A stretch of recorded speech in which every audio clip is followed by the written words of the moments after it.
낙이 타고 입성하신 주님, 오늘도 기도로 하루를 시작하게 하시니 감사합니다.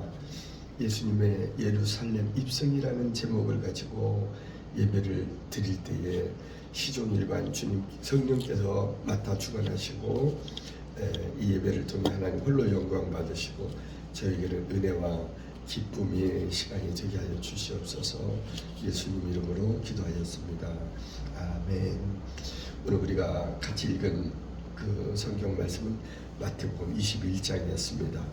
상당히 46절로 길었죠. 우리가 오늘 본문 살펴볼 말씀은 1절부터 11절까지 있는 말씀 가지고 오늘 말씀의 제목은 예수님의 예루살렘 입성, 예루살렘에 들어오시는 것을 제목 삼아서 말씀하겠어요. 한번 같이 해볼까요? 예수님의 예루살렘 입성. 예루살렘 입성. 이제 먼저 절별로 그 주제를 살펴보면 11절까지는 방금 제목 삼은 것처럼 예수님의 예루살렘 입성이고요. 그리고 17절까지는 성전에서 매매하는 사람들을 내쫓으시죠. 그리고 돈 바꾸는 사람들의 상을 또 비둘기 파는 사람들의 의자를 둘러 엎으시고 기도하는 집을 왜 강도의 소굴로, 옛날에 제 기억에는 그 성경책 왜 그랬나 몰라요. 구렬이라고 기억이 나요. 권사님도 혹시 그렇게 기억날지 모르겠어. 왜 기도하는 집을 강도의 구렬로 만들었냐. 그 말이거든. 소굴이나. 근데 우리 성경에는 소굴로 돼 있더라고요. 만드는 또 나라고 이렇게 책망을 하시죠. 그리고 22절까지에서는 무화과나무가 마르는 비유로 들어서 너희가 기도할 때 아까 금방 말씀드린 것처럼 무엇이든지 믿고 구하는 것은 다 받으리라. 그래서 저는 이게 22장 22절이면 여기가 더 쉬울 텐데 그렇게 생각을 해봤네요. 21장 22절에 우리가 믿고 구하면 다 받으리라는 확신을 가지고 이렇게 기도하라고 그러시죠. 그리고 32절까지에서는 예수님의 권위에 대해서 말하고 있고, 그리고 마지막 46절까지에서는 포도원 농부의 비유를 통해서 끝에 마지막 절에 보면 예수님이 선지자인 것을 알게 되잖아요. 그래서 그런 비유의 말씀들을 이렇게 기록하고 있습니다. 그래서 추석 아침에 생각하니까 그래요. 아침부터 이거 추석 찾는다고 준비한다고 시간 많이 보내고 또 너무 많은 거 하다 보면 그 아침에 우리 기도할 시간이 줄기 때문에 하나 내지 두 개만 해야겠다는 생각도 들어요. 우리가 이게 성경 공부하는 시간도 아니기 때문에 그래서 좀 줄여봐야겠다는 생각을 아침에 하면서 교회를 나왔습니다. 1절에 보면 저희가 예루살렘에 가까이 와서 감람산 벳박에 이르렀을 때에 예수께서 두 제자를 보내시며 라고 말씀이 나오는데, 여기서 이 감람산은 그 예루살렘 동편에 있는 산이래요. 이 산에서 보면 예루살렘이 내려다 보인다고 그래요. 그래서 아침에 이걸 한번 더 읽어봤거든요. 일어나서 그 사당 한 20분 금방 또 지나가더라고. 한번 이게 싹 읽어보면서 다시 한번 조금 고치고 하니까요. 그래서 여기 감람산에서 예루살렘이 보인다고 그거 생각하니까 제가 군산 살 때 홍남동에 살았는데 그 산 뒤편에가 팔마산이 있었어요. 그 팔마산에 올라가면 그 군산 그 동네에 흑구댕이라고도 했는데 그 흥남동이 싹 하늘에 다 보여. 그래서 막 올라가면 막 야호 소리 질렀던 그 어린 시절이 생각나대요. 그리고 여기 또 벳박에는 감람산의 벳박에 이르렀다고 할 때 이 벳박에는 그 감람산 동편에 있는 언덕일 것이다 라고 이렇게 추측을 합니다. 나는 그때 이제 새벽에 보면 그 어떤 사람이 등산 오는 사람이 한번 웃으려고 등산 오는 사람이 막 야호 보통 하는데 뭐라고 하냐면 권사님 웃기는 얘기예요. 야 이놈들아 일어나거라 그래. 그게 이제 누가 소리를 지르는 거야. 산에 와서. 우리 누나가 그랬던가. 저 싸가지 없는 놈이라고. 지금 잠자는 사람이 할아버지도 있고 할머니도 있고 나이 드신 분이 많은데 야 이놈들아 다 일어나거라. 그냥 혼자 소리 지르는데 그 생각 갑자기 생각이 나네요. 그래서 한번 웃었던 생각이 나요. 또 9절에 보면 소리질러 가로되 호산나 다윗의 자손이여 찬송하리로다. 주의 이름으로 오시는 이여 가장 높은 곳에서 호산나 하더라 라고 하는 이 말씀 중에서 이 다윗의 자손이 나오잖아요. 호산나 다윗의 자손이요 말씀에 그 호산나 다윗의 자손은 바로 메시아를 가리킨다고 이렇게 말하고 있고, 그다음 호산나는 뭐냐면 지금 구원하소서, 지금 구원하소서, 또는 간절히 비오니 구원하소서 이 뜻이래요. 이게 지금 구원하소서, 간절히 비오니 구원하소서 같은 말이잖아요. 결국 구원하소서인데 지금 간절히 이 말을 두 말을 바꾸기만 했지 구원하소서라는 이러한 그 반복하여 말의 그 뜻으로 이렇게 구원하소서 구원하소서 이렇게 호산나가 나오고 있습니다. 그 유대인들이 환호할 때 사용했다고 그래요. 이 말을 서로 한마디로 호산나 다윗의 자손이여라는 이 단어는 뭐냐면 메시아 만세 이런 뜻이래요. 우리의 구원의 주님 만세, 우리가 대한민국 만세. 아이고 너무 듣고 싶다. 막 그러잖아요. 우리가 뭐 또는 요즘 보면 이제 정치판 4월달 총선하니까 막 이름 불러가면서 누구 막 만세 만세 하듯이 부르는데 이 메시아 만세라는 뜻이었다고 그렇게 표현을 합니다. 그럼 이제 마지막 42절 한 절만 더 볼게요. 건축자들의 버린 돌이 모퉁이의 머릿돌이 되었나니, 여기에서 이 머릿돌은 시편 118편 22절에도 나와요. 건축자의 버린 돌이 진 모퉁이의 머릿돌이 되었나니, 이걸 인용했다는 거야. 보면 이제 신약은 구약 인용을 많이 하잖아요. 그래서 구약 시편 118편 22절, 아까 우리 읽었던 마태복음 21장 22절은 내가 믿고 구하면 다 받은 줄로 알라 그랬는데, 오늘 또 시편 118편 22절에서도 모퉁이 돌이 나오네요. 그래서 시편 기자는 모퉁이의 머릿돌을 이스라엘의 백성을 가리키면서 이렇게 썼대요. 이스라엘 백성들이 고난과 고초를 받다가 결국에 하나님의 인도하심에 따라 모퉁이의 머릿돌이 된 것처럼 영광의 자리에 앉게 되었기 때문에 이 모퉁이의 머릿돌이라는 표현을 썼대요. 이 머릿돌은 뭐예요? 초석과는 달리 건축이 끝날 때의 마지막 놓는 돌로서 그 건축의 최종에 장식하는 마무리하는 돌로 사용을 하는데, 이 말은 우리 예수님이 유대인의 배척과 멸시를 받으면서 고난 가운데 고초를 당하지만 마지막에는 가장 눈에 띄는 잘 띄는 그런 모퉁이의 머릿돌과 같이 영광을 받을 거다, 이걸 상징적으로 이렇게 예언한 예언의 말씀이기도 하다라고 이 주석을 하고 있어요. 자, 그러면 이제 우리가 함께 읽었던 1절에서 11절 이 말씀 가지고 예루살렘의 입성이라는 제목으로 말씀을 나눌 때에 서로 은혜 받는 시간이 되기를 바랍니다. 주님의 예루살렘 입성은 구약에 언급된 그 메시아적 예언의 성취로서 하나의 큰 사건, 엑시던트죠. 사건이죠.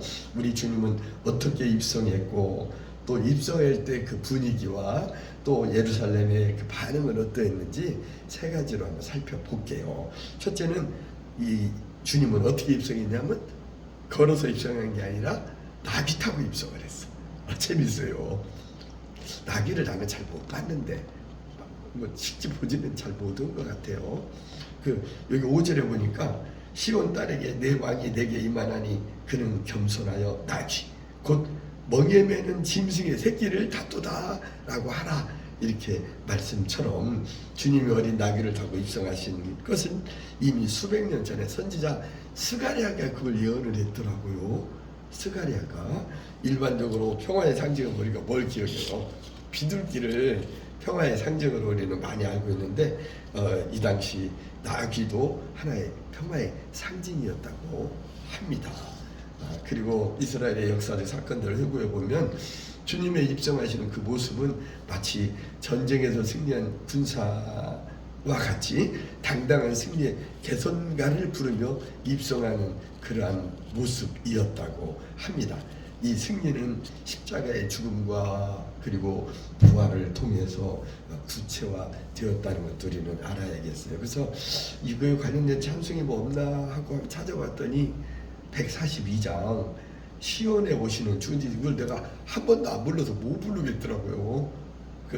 연습해서 부를까 하다가 한두 번 연습해도 괜히 못 부를 것 같아. 가사만 솔직히 전달을 할게요.